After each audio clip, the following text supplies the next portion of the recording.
Allahu Akbar, tout de suite il se relève. Ce n'est pas la prière, ce n'est pas une corvée, la prière. C'est un honneur de se présenter devant Allah Azza wa Jal et d'être dans cette position qui est la prosternation que le prophète alayhi salatu wassalam a mentionné dans le hadith authentique lorsqu'il dit « Aqrabu ma yakunu al-abdu min Allah Azza wa Jal » Le moment où la personne est le plus proche d'Allah subhanahu wa ta'ala, c'est quand il est prosterné. Akthiru du'a, augmenter les invocations.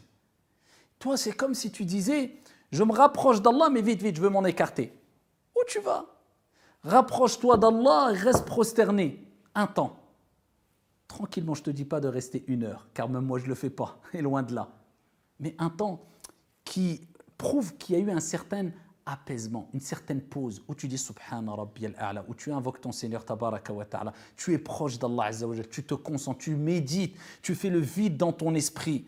Certains vont suivre des cours de yoga, certains vont suivre parce qu'ils ont besoin de ces moments de pause avant d'affronter le stress de cette vie et autres pour pouvoir surmonter les épreuves. Nous, on a salah, la prière, mais la vraie prière, as-salah, as-salah. La vraie prière qui a été décrite dans le Coran al-Karim et par son noble messager alayhi afdalus salati wa azka taslim. Comme on va le voir incha'Allah, le prophète alayhi sallam dans ce hadith, il dit peut-être qu'il va compléter le sujoud mais pas le ruku', ou le ruku' pas le sujoud. Donc quand tu pries, calme-toi. Tu vas vaquer à tes occupations. Tes occupations et la réussite de tes occupations dépendent de la réussite de ta prière. N'oublie jamais cela. Allah, quand il parle de la prière dans le Coran, il ne dit pas prie. Salli. Sallu. Sauf quand il s'adresse au prophète alayhi salatu wassalam. Il dit fasalli li rabbika wanhar. Prie pour ton Seigneur. Parce que la prière du prophète alayhi salatu wassalam, inégalable.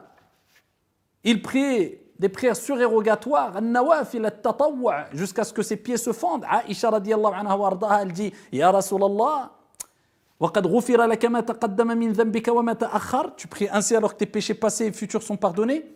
Ya Aïcha, ne serais-je pas un serviteur reconnaissant? Par reconnaissance vis-à-vis d'Allah. Pas parce que je prie, je ne veux pas être châtié. Je prie, je veux le paradis simplement. C'est au-delà de ça. Je veux remercier Allah. Donc Allah il lui dit prie. Mais quand il s'adresse de manière générale aux croyants, aux serviteurs,